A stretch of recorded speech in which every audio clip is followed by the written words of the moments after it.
Now, in the session before lunch, I'd like to hand over to John Diamond, who's Chief Executive at the Mulberry Bush. You're going to say a bit about yourself. Thanks, John. Well, really, thanks to Sarah and the Therapeutic Communities team for inviting me this year. And I've called the talk Back to the Future. And it's a great honour to be here, and it's great to be with everyone again. It's a real TC atmosphere. So I'm going to talk about TC's past, present and future, and make some hypotheses and some propositions which people can ask me questions or have observations at the end of the session too. There's quite a lot to get through, so I'll crack on, make a start, and we'll have a break in the middle too. I suspect the evolution of what we now call TCs, using the human group to affect healing and emotional growth, is probably as old as the history of humankind. Early direct influences have included the medieval monastic tradition and the concept of moral treatment, introduced by William Tuke, a Quaker, to the retreat, originally an asylum in York, now a TC. Let's get these folks through. Come on through, folks. Come and sit down.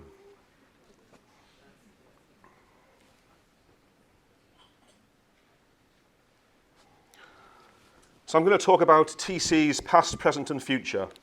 And this is a personal interpretation of events, and I'll weave some personal experiences into this narrative. I hope to give you a sense of how we are part of a wider TC movement, which is constantly adapting and changing to new social situations. And I'm also going to talk a bit about why TCs are regarded as anti-establishment and radical, and why they often feel close to annihilation and at the edge of chaos. And I'm going to describe two specific strands of the TC movement and how they arose out of the trauma and dislocation and loss of World War II. But my story starts in World War I, the first period of trauma and chaos at the start of the 20th century. My first picture is of the Mark I tank on the trenches of France and Belgium during 1917 to 18. And the tank was, of course, the first new technology of war, replacing horse artillery, horse cavalry, and for the first time, these great huge machines were seen on the battlefields. And a tank commander at the time was a young lieutenant called Wilfred Bion. This is Wilfred Bion on the left in 1916, and on the right in about sometime in the late 70s, shortly before his death in 1979. I'm going to start with Bion in World War I. Bion was awarded the Distinguished Service Order for his actions at the Battle of Cambrai. At Cambrai, senior officers ordered a tank attack on the French German front line. Bion, by now commander, objected, saying it was a suicidal attack, but he was overruled. At the battle, only his tank and crew survived, and he was dubbed a hero. If you read his book, The Long Weekend, he talks about the description of the fear and unreality of battle. And he said his life ended then. He was sent to the War Office after the war to discuss his decoration for the DSO. And he said he uttered every swear word in one about how the war was being conducted to the panel. And the medal awarded to him was reduced from the Victoria Cross to the Lesser Distinguished Service Order. I'm going to read out you the citation for his Service Distinguished Order. So it reads like this. Second Lieutenant Wilfred Rupert Bion, Tank Corps.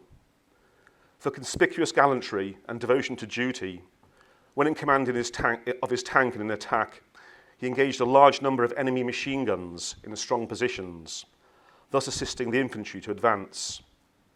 When his tank was put out of action by a direct hit, he occupied a section of the trench with his men and machine guns and opened fire on the enemy.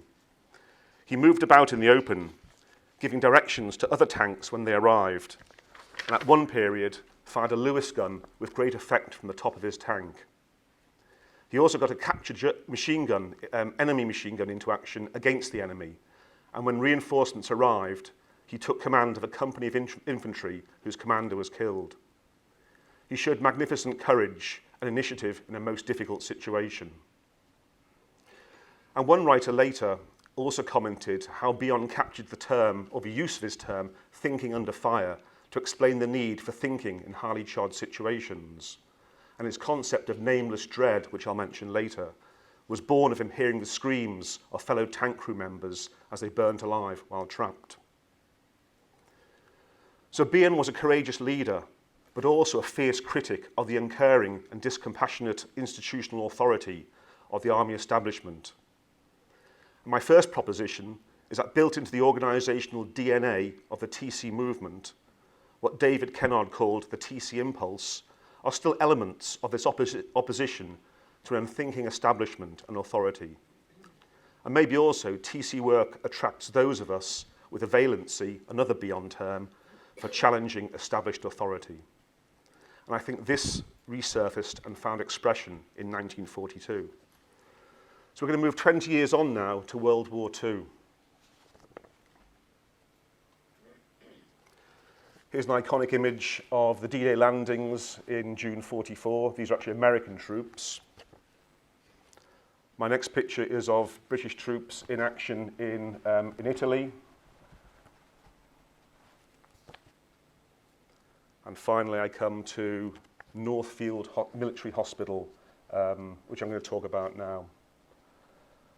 And so I think probably the first casualty of war is soldiers on the front line, but it's not the only ones. And I'll talk a bit more about how the war influenced other TC movements arising out of this period of trauma, dislocation and loss. Okay, so World War II, taken over as a psychiatric military hospital in April 1942, Hollymore Hospital, Birmingham, became Northfield Hospital and treated a large number of servicemen suffering from so-called war neurosis until it was vacated by the army 6 years later. It's become well known for the Northfield experiments. The first experiment, conducted over the winter of 1942-1943, was led by Wilfred Bion, now a major, now with his DSO, returning as a psychoanalytically trained psychiatrist as part of the army establishment. He came from the War Office selection boards, and John Rickman, Royal Army Medical Corps. Both were army officers and both psychoanalytically trained psychiatrists. And they were put in charge of the training and rehabilitation wing and ran the wing along the principles of understanding the prevailing group dynamics. They used and emphasized the importance of here and now experiences, relationships with and between groups, and the relevance of the social setting to the patient. But the experiment had to close 6 weeks after the military authorities did not approve of it and ordered the transfer of Bion and Rickman. And Rita gave you some deeper examples, the granularity of the experience. I'm going to read from two people who were actually there.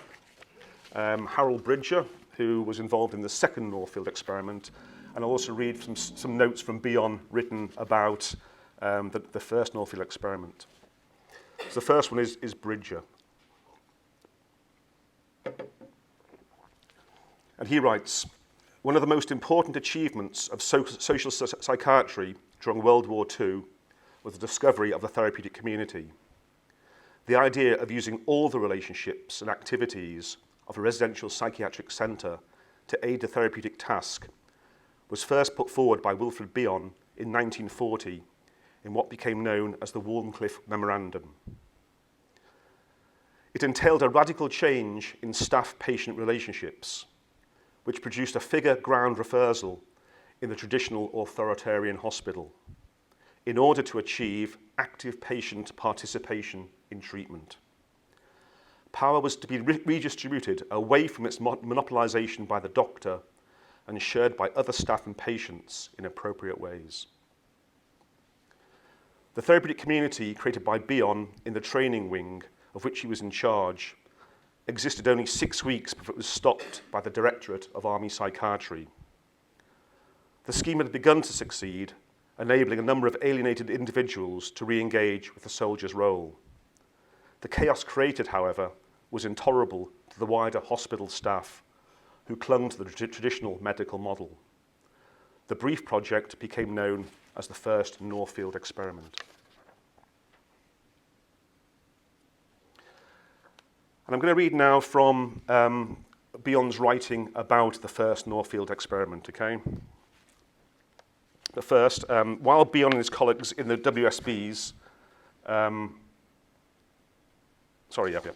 While Bean and his colleagues at the WSBs were coming forward with new ideas about groups, some serious problems were affecting military psychiatric hospitals, dealing with the breakdowns in battle and in units. The withdrawal of psychiatric casualties back to base and then to hospital seemed to be associated with a growing proportion of patients being returned to civilian life. It was as if getting one's ticket, as it was called, had replaced the objective of hospital treatment to enable rehabilitated officers, NCOs and men to return to the army. And I think one of the ideas of the primary task comes from this. Here was Beon trying to think about not just resolving neurosis, but getting men from the psychiatric hospital back to the front line. So a powerful move which wasn't just colluding with the illness in some way. So Beon made first two public statements about the Northfield experiment, one with Rickman in 1943 and one in 1946 in an issue of the Bulletin of the Meninger Clinic devoted to Northfield. And I'm going to read about 5 minutes of an extract from Beon's work. This is Beon writing.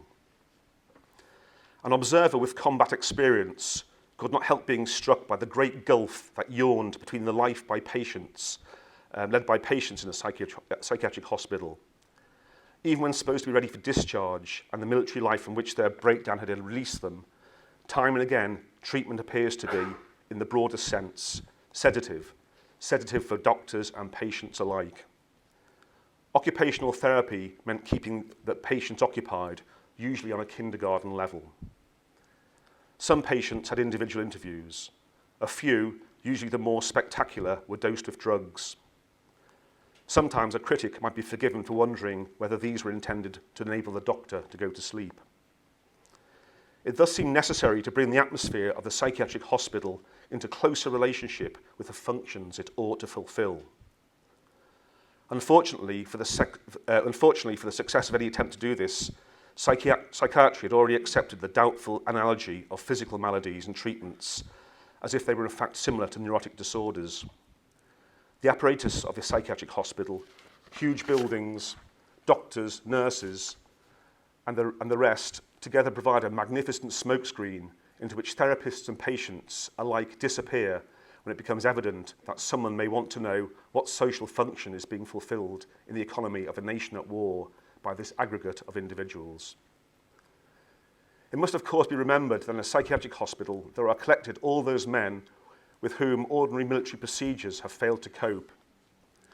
Briefly, it was essential first to find out what the ailment afflicting the community as opposing to the individuals composing it, and next to give the community a common aim.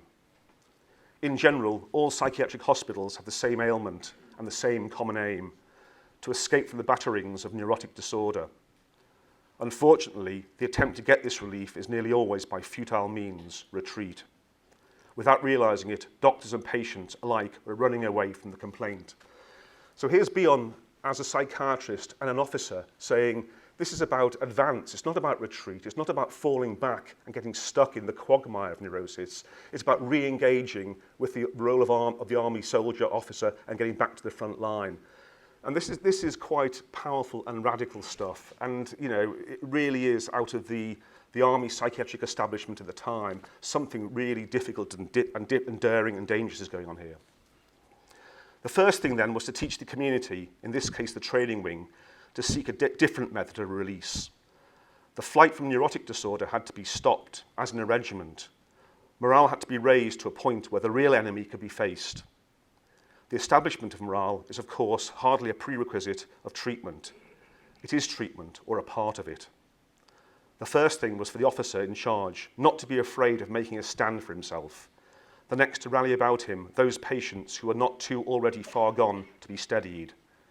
To this end, discussions were carried out with small groups. In these, the same freedom was allowed as is permitted in any form of free association. It was not to be abused. So these are small, free associative groups.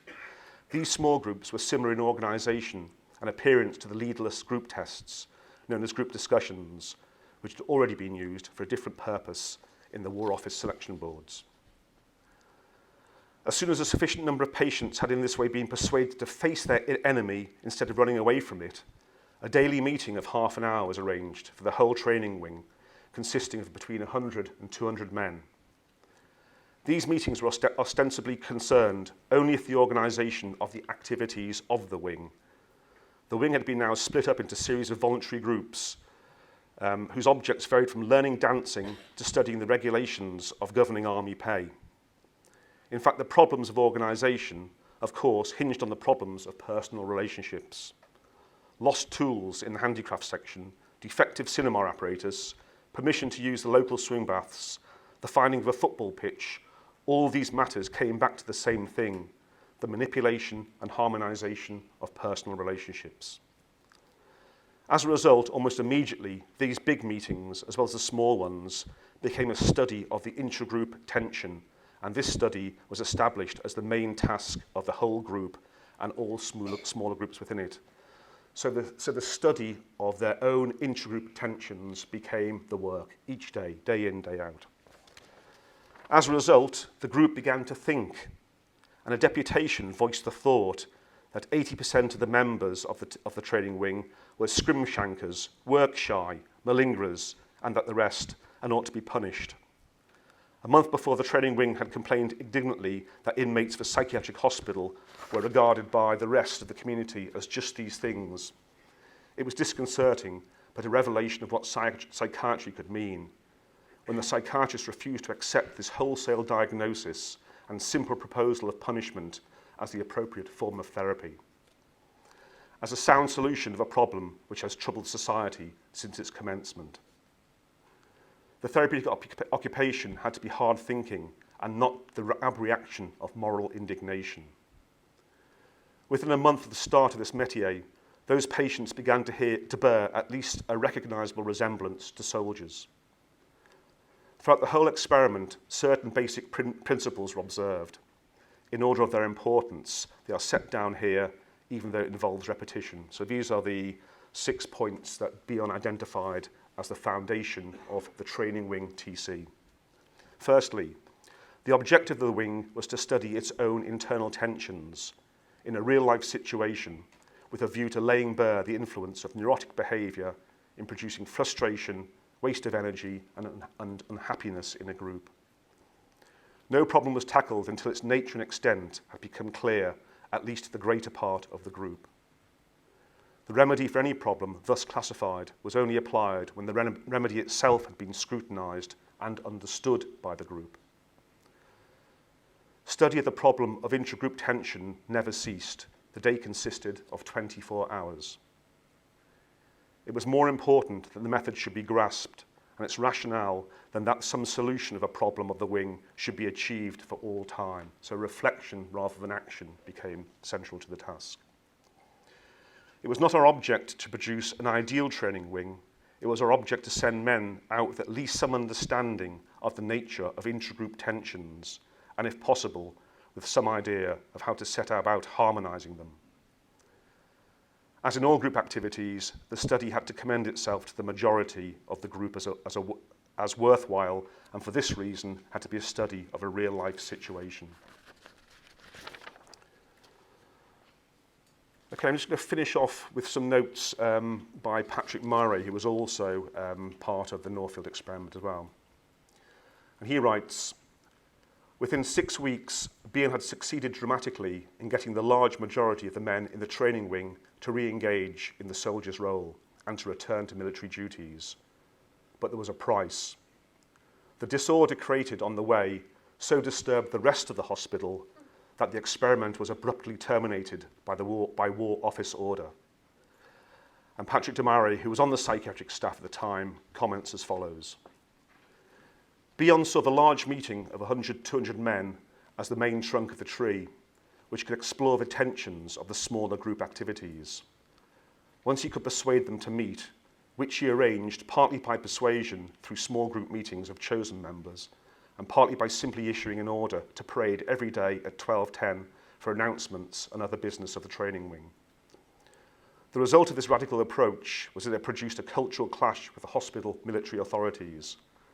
The fear that Rickman's and Bion's approach would lead to anarchy and chaos occasioned War Office officials to pay a lightning visit at night, a bit like Ofsted, you know. The chaos in the hospital cinema hall, with newspaper and condom-strewn floors, resulted in the immediate termination of the project.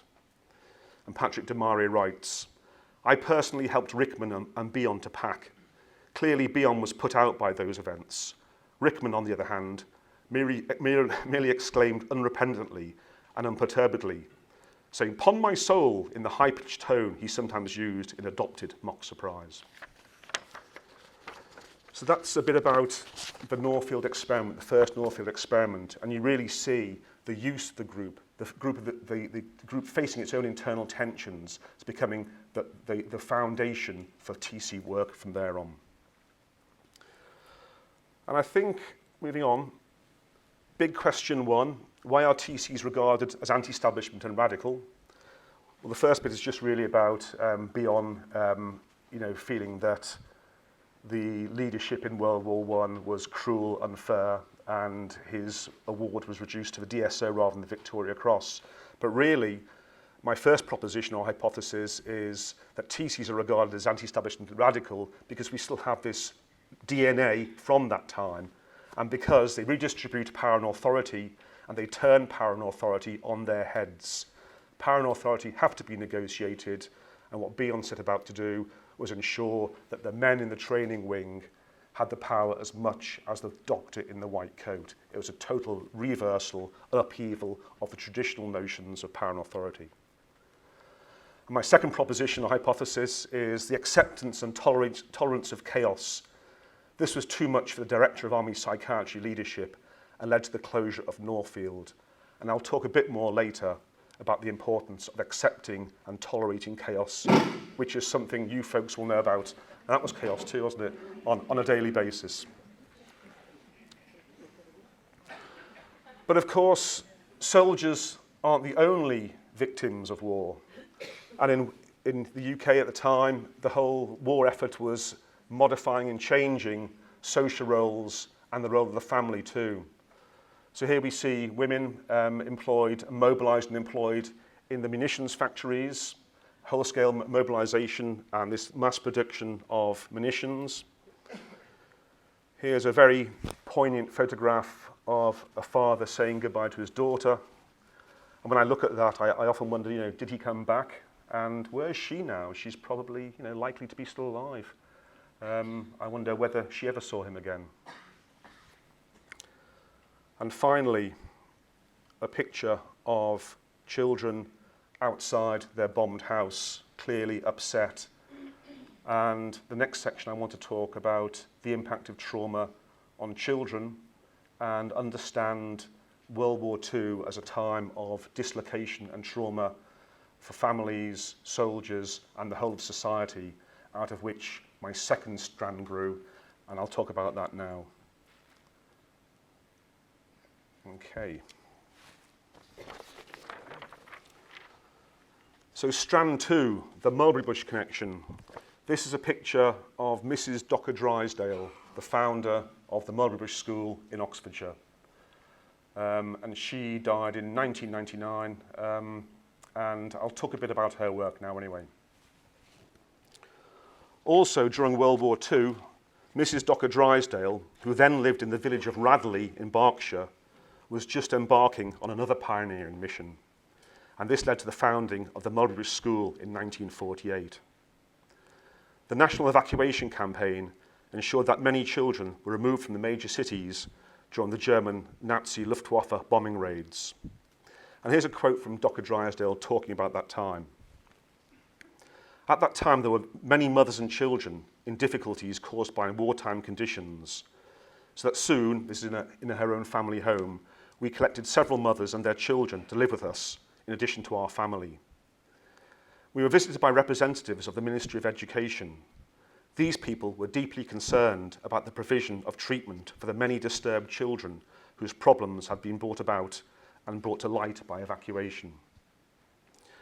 So out of this context of family dislocation and loss, in 1948, she founded the Mulberry Bush School, which was then this large rambling farmhouse, still on the site the new school occupies today. It was called Longwood House, And in fact, 1948, it's our 70th anniversary next year, so we are 70 years on, surviving as a children's therapeutic community post-war. And I want to talk about two concepts from Dr. Drysdale, which I think are really relevant alongside Beyond's ideas about using the group, understanding intergroup tensions. And I think these apply certainly to the children's communities, but my argument would also be that they have a foundation in adult TC services too. And these two concepts, the first one is what she called the provision of primary experience, and the second one she called therapy in childcare. And I'll explain about those a bit. Again, 1948 is post-war. You know, we're concerned about austerity now, but that was real austerity. The country was half bombed, rationing continued till 1954. People had lost families, relatives. So this was an era, you know, a deeply troubled era and a time of reconstruction across the whole of the UK. During World War II, as part of the National Evacuation Campaign, Dr. Drysdale and her family lived with children placed with them to escape the London Blitz. She soon experienced the withdrawn or challenging behaviours of a number of these children. In 1948, her work achieved school status from the then Department for Education. The DFE were looking for places to meet the needs of traumatised and displaced children, and the Mulberry Bush offered a hybrid service, a sort of cross between a special needs school and a child guidance clinic. And the holding environment then consisted of a small community of adults who provided the children with positive experiences through daily routines. Through regular discussions, the staff developed more focused therapeutic skills, e.g. paying attention to symbolic aspects of communication and harnessing the therapeutic potential of play. And each interaction could be used therapeutically in service to the core task of building relationships. In 1954, Barbara Dr. Drysdale met Donald Winnicott, and via monthly clinical consultations with him and a psychoanalytic training, she developed the residential treatment methodology that she later named the provision of primary experience.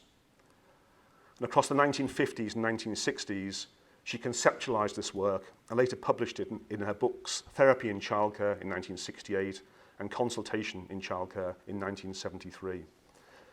I'm going to talk first about this core concept, the provision of primary experience. And this is quoting Robin Reeves. Dr. Drysdale's primary experience seems to be an amalgam of the Winnicott concept of primary home experience and primary maternal preoccupation.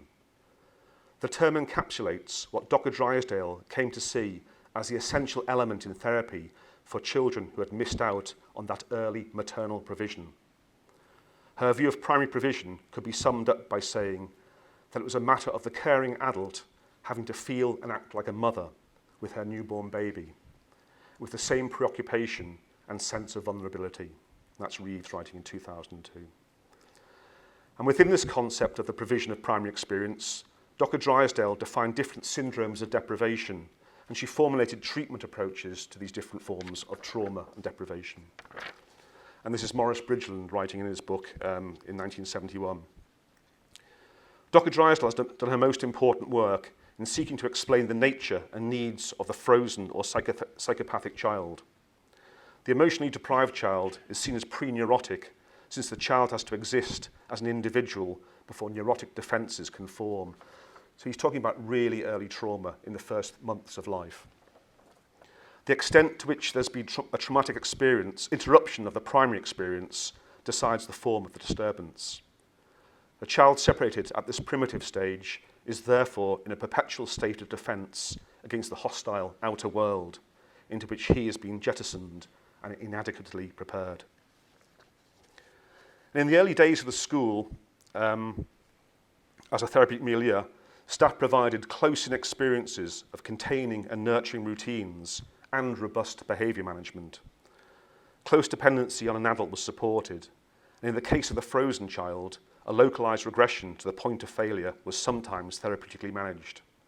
Sometimes a symbolic adaptation termed a special thing was introduced, and this allowed the child an experience of primary adaptation to need or an experience of close bonding with an adult carer. And this symbolic adaptation would often take the form of a child's focal therapist providing a food with a primary connotation being chosen by the child, for example, a rusk with warm milk. They found that the provision improved the child's sense of security, reduced delinquency or stealing as self-provision to fill up. And the localised time seemed to help children cope with their feelings of envy when having to share with others in the group care setting. So this attachment model of meeting need, with attention to symbolic communication, still underpins our work. In Dr. Drysdale's view, for chaotic, unintegrated children, the traditional psychoanalytic hour was not enough. They required a total environment in which therapeutic interactions could take place within the daily routines of childcare. She did not place the primacy of therapy as being outside of childcare routines. Therapy was inherent in the lived experience of everyday situations and interactions, hence the development and concept and methods we now know as therapeutic childcare. So here was Dr. Drysdale and beyond using a practical adaptation of using the situation, live situation with groups of men, groups of children in austere conditions to re-engage and focus on emotional health and growth. And now I'm going to jump across to 1968. And this is an aerial photograph of the Cotswold community, which is roughly 5 miles from Swindon and 10 miles from Cirencester, just off the A419, near a place called Ashton Keynes. A large site, about 360 acres, and I'll read about how it evolved as a TC now. So then we have a cross-fertilisation. The Cotswold community was a TC for severely emotionally troubled boys aged 11 to 18. And it was established out of the approved school system by Richard Balbirnie, who in 1968 was invited by the Home Office to convert the Cotswold approved school into a TC. Can you imagine the Home Office now asking for us to convert, young offenders institute into TCs? So, this was 1968, I suppose. So Mrs. Dr. Drysdale became the therapeutic advisor in 1969, and Richard Balbirnie died in 1986, and John Whitwell took over as principal. And here's a photograph of Richard Balbirnie and his wife Joy outside the farmhouse, and this was taken in about 1984, 2 years before his death. And I'll read a bit about Richard Balbirnie, because here is another pioneer who really carved a TC out of the approved school system, and that was no mean feat. At 16, overstating his age by 2 or 3 years, Richard Balbirnie enlisted in the regular army. Before he was 20, he was a major and a company commander with the Gurkhas in Assam and Burma, and he was awarded the Military Cross. He was also mentioned in dispatches. The wounds he suffered in rescuing a wounded fellow officer led to his retirement in 1945. Graduating from Cambridge in psychology with a certificate of education, he trained as an educational psychologist. It was while working in this capacity for the City of Oxford that he raised the money. With the money he raised, he set up Swellcliffe Park School for delinquent and maladjusted boys. He was its principal for 5 years. From 1957, he spent 10 years, first at Oxford in the Department of Social and Administrative Skills, then at Bristol in the Department for Education, combining part-time work in a therapeutic community for mentally ill adults with research, consultancy, and teaching social work students and writing. He also earned an Oxford B.Lit to add to his Cambridge degree. His book, Residential Work with Children, first published in 1966 and reissued 73, became a classic in the field. And I want to add, I showed these notes to John Whitwell, who became the principal after Richard Balbirnie. And John Whitwell just asked me to mention, the only thing I would regard adding to the Cotswold community in Richard Balbirnie is the mixture of bravery and an anti-authority stance, which helped him develop it against the odds. It got him into difficulty. For example, he told inspectors to leave the site, and endless battles with Wiltshire County Council, who owned the site. There's also something about these characteristics being vital for starting up TCs. Okay, so that's just John Whitwell's comments on Richard Balbirnie. And this is where my own personal history gets entwined with TCs. So on Sunday, March the 15th, 1982, as a naive 23-year-old, I walked down the drive of the Cotswold community, about to start work as a basic grade residential social worker in a therapeutic community for traumatised adolescent young people aged 11 to 18. I remember my first real experience of working with the emotional impact of challenging behaviour. My first evening at work, I was sitting at the kitchen table in Northstead, one of the residential households, playing a board game with Mick, a big 14-year-old boy. Halfway through the board game, and completely out of the blue, he started an intimidating verbal assault on me, which seemed to last a very long time. But there was something about the quality and intensity of this verbal attack that was very difficult and seemed to put me in touch with a range of previously unfelt and unsettling feelings. He had not physically hurt me, but as though he was somehow able to get inside me and touch some raw nerves and elicit some deep anxieties. With hindsight, Mick did me the favour of introducing me to two things. Firstly, the power of projective identification, by enabling me to feel directly and share an experience of his own troubled and mistrustful inner world. And I think, secondly, a lived experience of what Donald Winnicott meant when he used the term the use of an object. And it really means the importance of a relationship surviving through relentless testing. But at that time, I just didn't understand what I'd done to deserve this emotional attack. And I was left, just as he at some level intended, feeling vulnerable, shaken up, and a bit traumatised. The same intolerable feelings that he probably felt on a daily basis.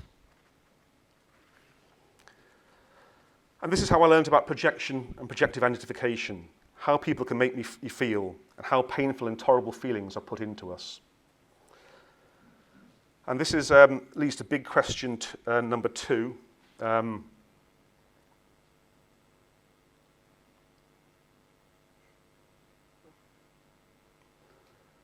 Why TCs feel close to annihilation at the edge of chaos?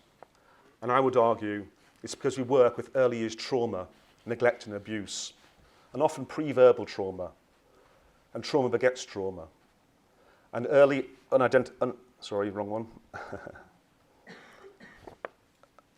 An early unthinkable anxiety, Winnicott, or nameless dread, Bion, is projected onto us, into us, and these invoke our own resolved issues and influence all levels of the organisation. And the person to read around this is really Bob Hinchelwood.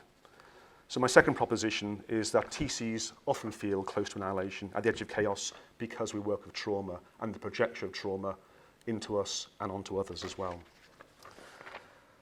I'm going to break in a minute for a few minutes. This is a picture of Northstead House, where I was manager of the Cotswold community for a few years.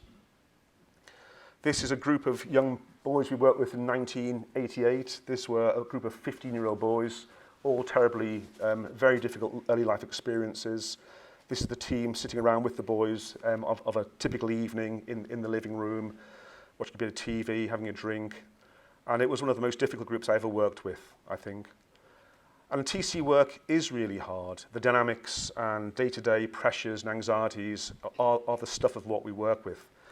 But TCs are always also a place of life. And while at the Cotswold community, my 3 sons were born, Sean, Ben and Bobby. Some pictures of Sean, Ben and Bobby. And here's Ben and Bobby to play some music for you.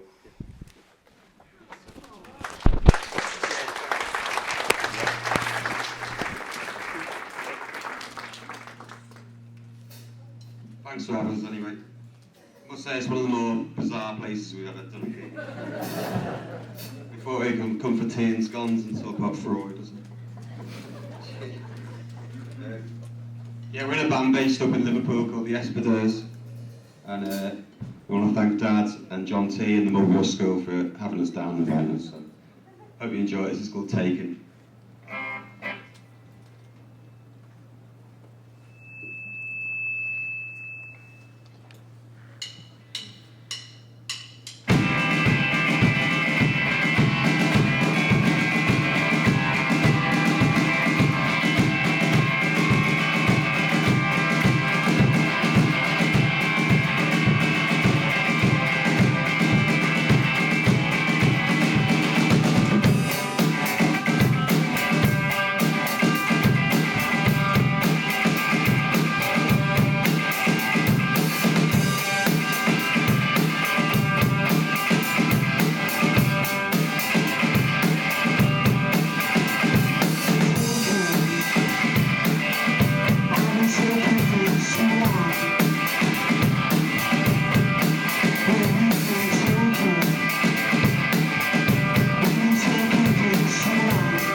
hopefully get another song at the end as well. I'm going to bash on, okay? How are we doing time, John, all right? We've got about 15 Yeah. minutes-ish. Okay, good.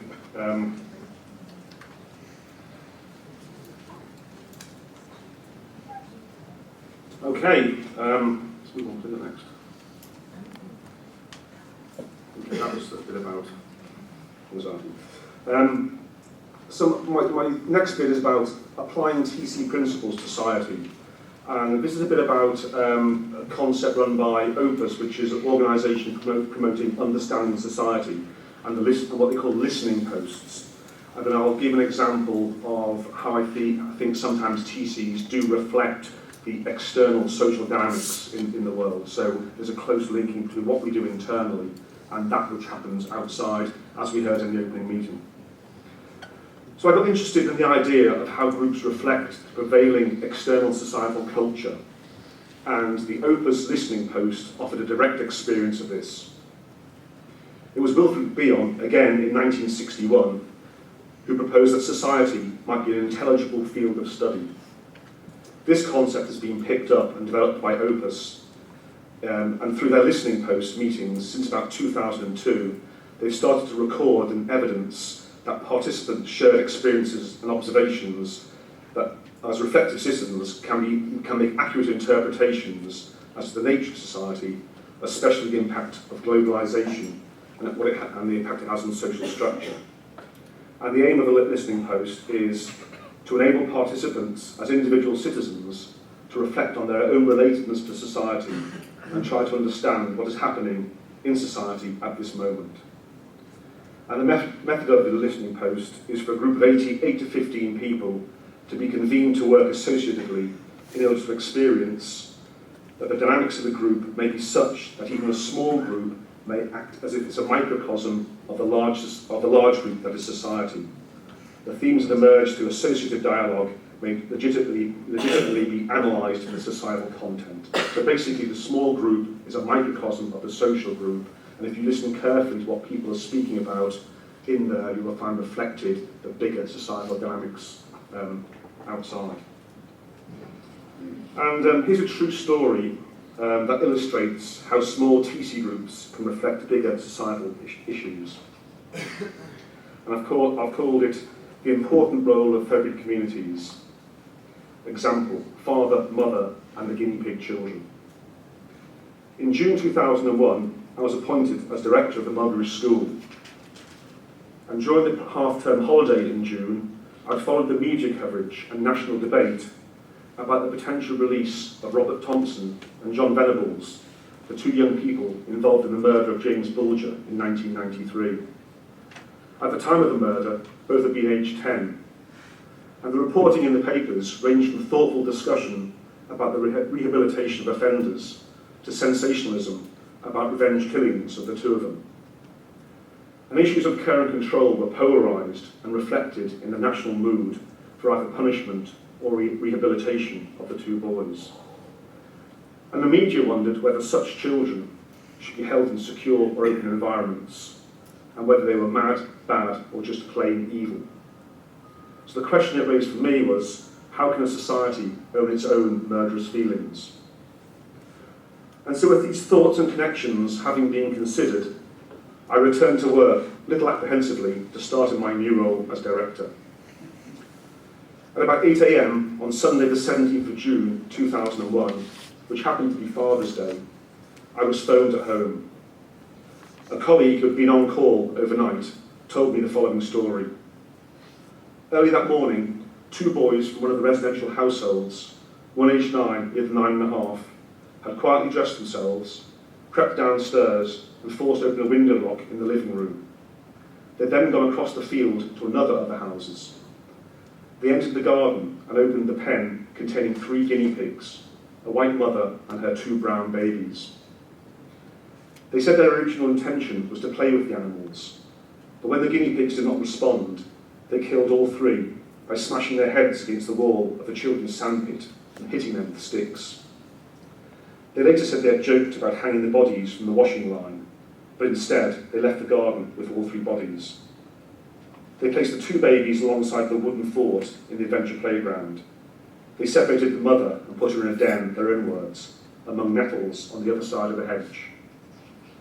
Over the next few hours, more news filtered in via the phone, and the implications of the act and the shockwaves it created reverberated through the whole school community. And this news included the impact of hearing about adults and children crying together as the children were told the news, on adults who wept as they attempted to clean the blood off the walls in the sandpit, of the symbolic and ritualistic disposal of the 3 bodies, the mother discarded, the children left at the edge of a playground, as though in cynical mockery of the potential of the play space for children. And I remember mulling every detail over and over again, and returning with each newly acceptable piece of information. My thoughts ranged from disbelief to fury and revengeful anger. I kept coming back to the recent events, the recent reporting of the nation's attitude to Robert Thompson and John Venables. I remember reading Winnicott writing about children in the wartime evacuation hospitals who would murder mice and bury them so they had a place to mourn their own losses. Here then was an enactment for and on behalf of the whole group, to ensure we all had to think about the change we were part of, and to remind us that loss and change are painful.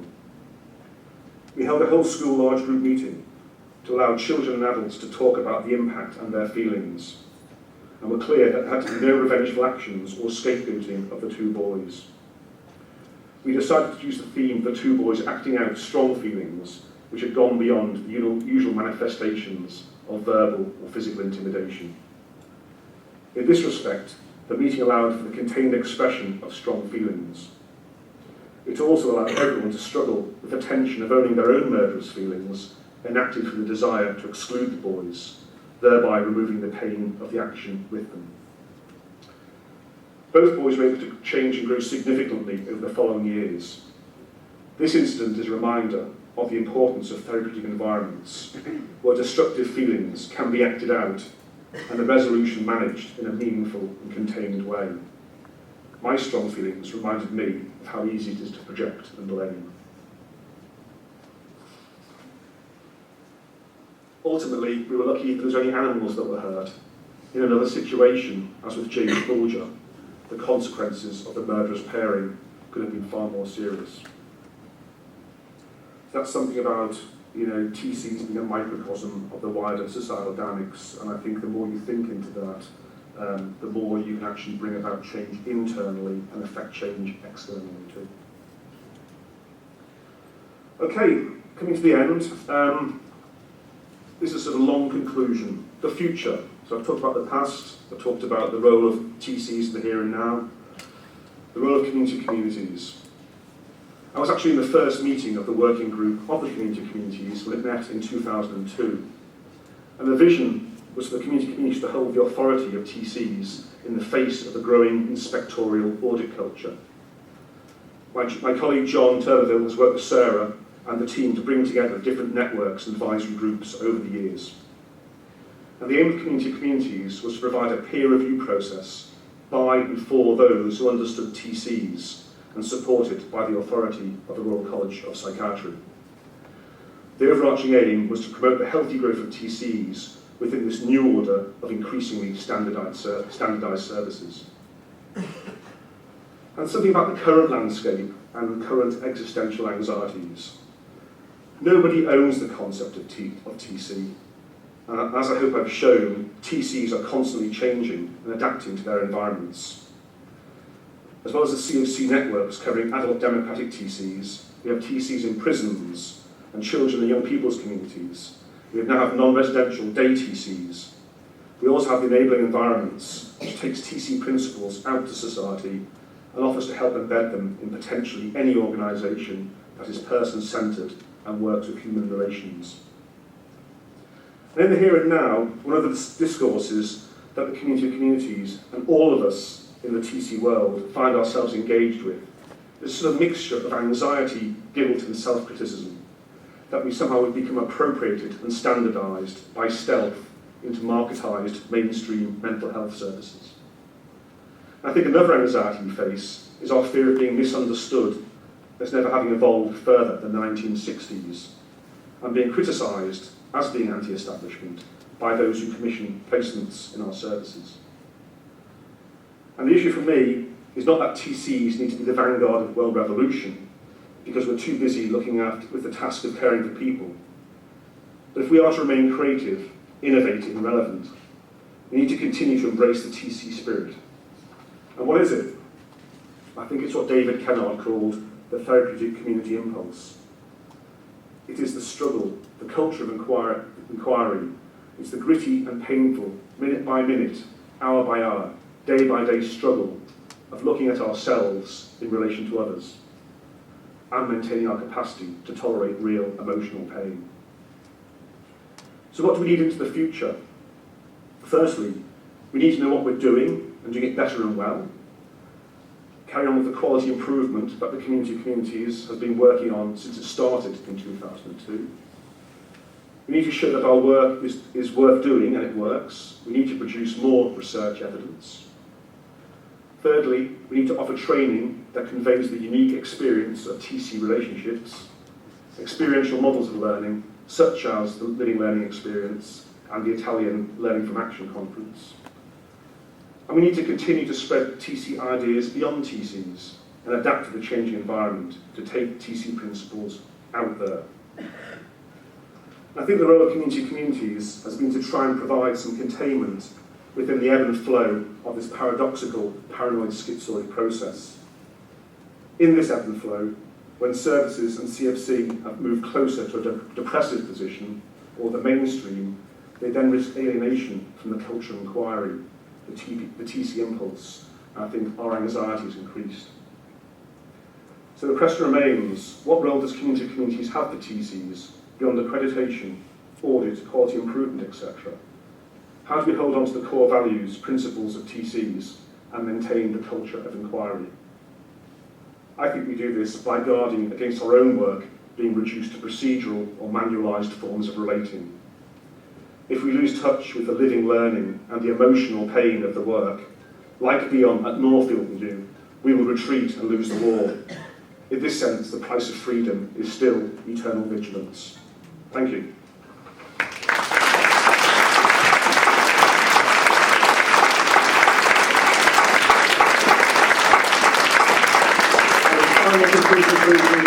I've explored why TCs are felt as radical and anti-establishment and why often at the edge of chaos.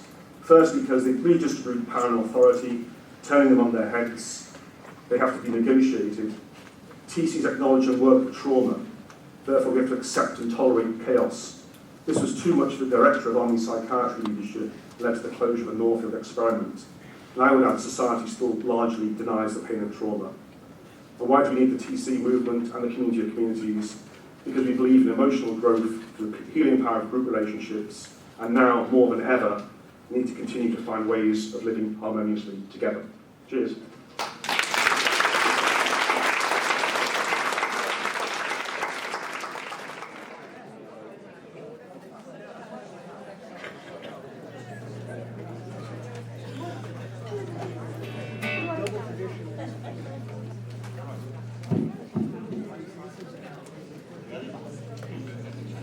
It's a song I wrote a while back, it's called Days on End. Hope you enjoy it.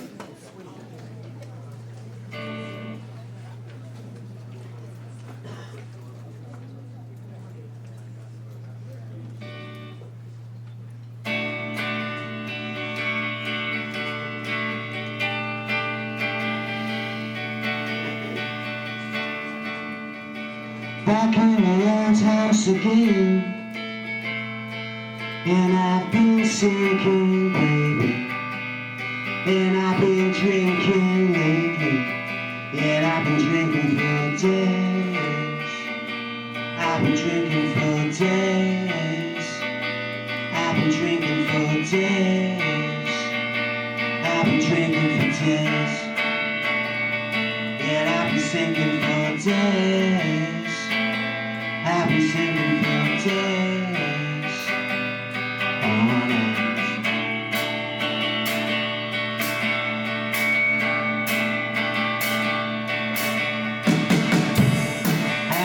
Kisses on my fingers, and they keep turning, baby.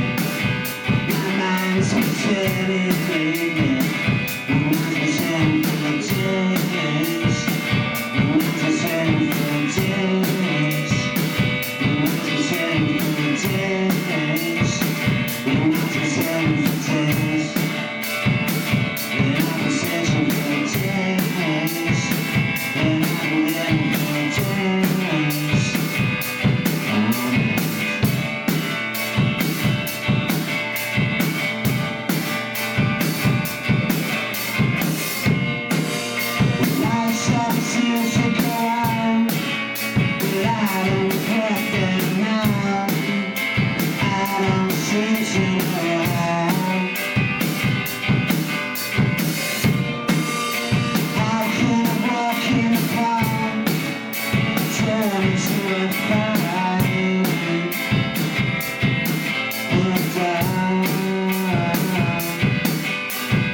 And I've been waiting for days, and I've been